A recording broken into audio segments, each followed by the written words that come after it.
नमस्कार दोस्तों, स्वागत करते हैं हमारे चैनल पंडित भोजपुरिया में। आज हम बात करेंगे बिहार के मजदूरों के बारे में। दरअसल मैं आप लोगों को बता दूं कि बिहार का होली का समय चल रहा था, जिसमें मजदूर ट्रेनों में भर भर के जा रहे थे और वो अपनी दुखड़ा बताए तो बताए किससे।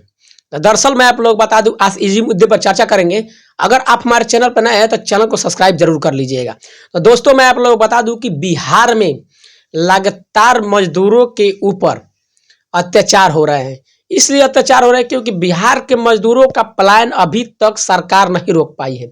और जबकि इस बार बिहार में लोकसभा का इलेक्शन है, जिसमें मोदी का गारंटी का लहर चल रहा है।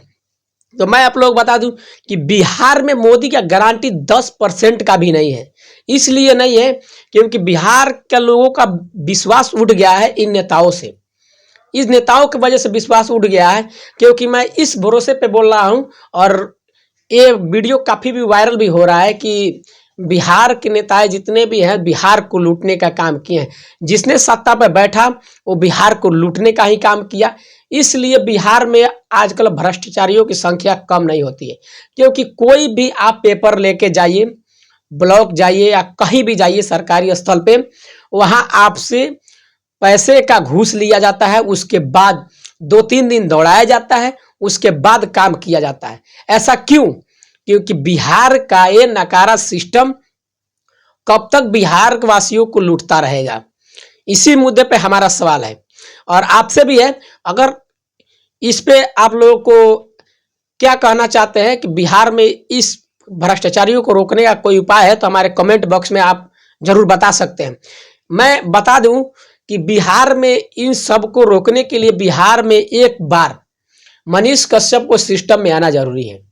अगर वो सिस्टम में आएंगे, क्योंकि मनीष कश्यप बोल रहे थे कि जब अभी मैं सिस्टम में नहीं हूं तब मेरे से सारे ठेकेदार डरते हैं, क्योंकि वो जानते हैं कि मनीष कश्यप आएगा तो उनकी पक्की ठेकेदारी चली जाएगी। और इंजीनियर भी डरते हैं। और बिहार में टीचरों का हालात ऐसे ही खराब है, क्योंकि बिहार में टीचर पढ़ाने पे ध्यान देते नहीं हैं और इसके वजह से बिहार में मजदूरों के लड़के का भविष्य खराब किया जा रहा है। क्योंकि बिहार में जितने सारे नेता हैं उनके लड़के हाई स्टैंडर्ड स्कूल में पढ़ते हैं, जिनका फीस 2 से 2.5 लाख पर महीना होता है। अब ऐसे बिहार के नेताओं के लड़के अगर बिहार के सरकारी स्कूल में पढ़ेंगे तो क्या वो उनका भविष्य वैसा बन पाएगा?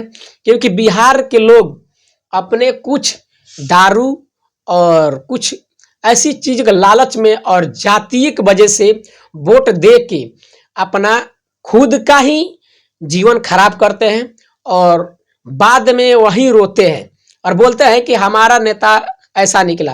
क्योंकि आप लोग बिहार के जितने भी मजदूर हैं, जितने भी वोटिंग करने वाले व्यक्ति हैं, मैं उनसे ये पूछना चाहता हूं कि आप लोग जाति के आधार पर वोट क्यों देते हैं? अगर जाति के आधार पर आप वोट नहीं देते तो क्या आप लोगों को विश्वास होता कि नहीं होता कि हमारे लिए अच्छा काम कर सकता है? आप नेता ही वैसे चुनिए जो हमारे लिए काम करे। क्योंकि अगर कोई व्यक्ति को आप जिताते हैं तो क्या आपके लिए अच्छा काम करता है, इसके लिए आप गारंटी मांगते हैं? नहीं मांगते। क्योंकि आप कहीं भी दुकान में जाते हैं तो एक पैकेज या एलईडी बल्ब खरीदते हैं तो 1 साल का गारंटी मांगते हैं कि हमारा 1 साल के अंदर वापस हो जाएगा।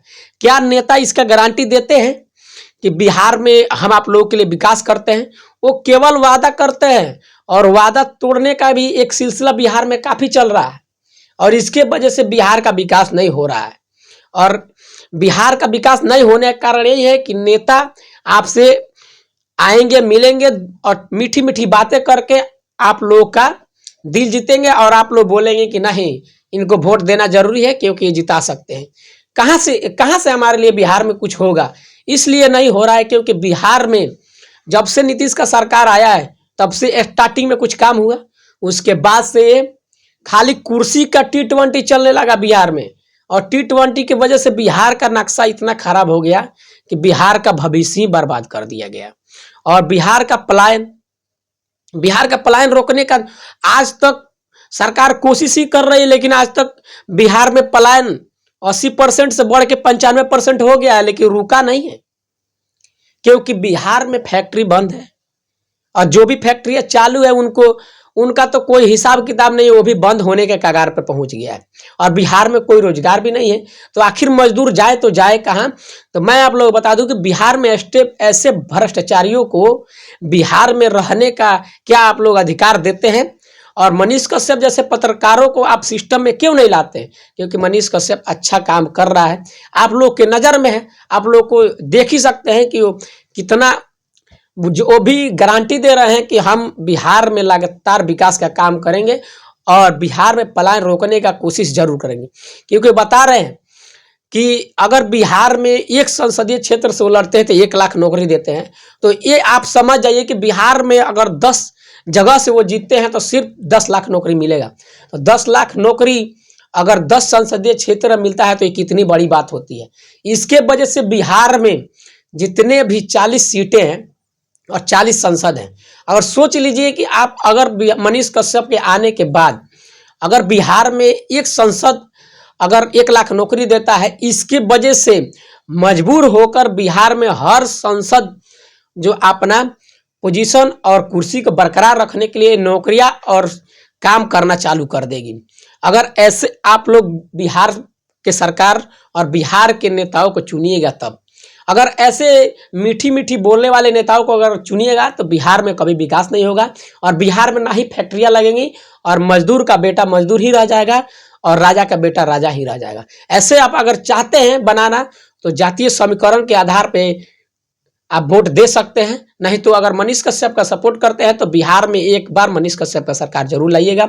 और मेरा विश्वास है कि आने के बाद बिहार का वो भविष्य बदल कर रख सकते हैं, क्योंकि ये मेरा दावा है और इसी भरोसे मैं बोल रहा हूँ कि बिहार में सरकार मनीष कश्यप का होना जरूरी है।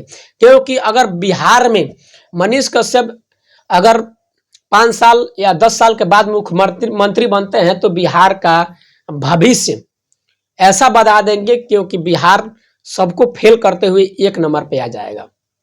और मैं यही चाहता हूं कि हमारा बिहार आगे बढ़े और आप लोग जातीय समीकरण से हटके एक बार सपोर्ट जरूर कीजिएगा। अगर चैनल पर नए हैं तो चैनल को सब्सक्राइब जरूर कर लीजिएगा। जी धन्यवाद।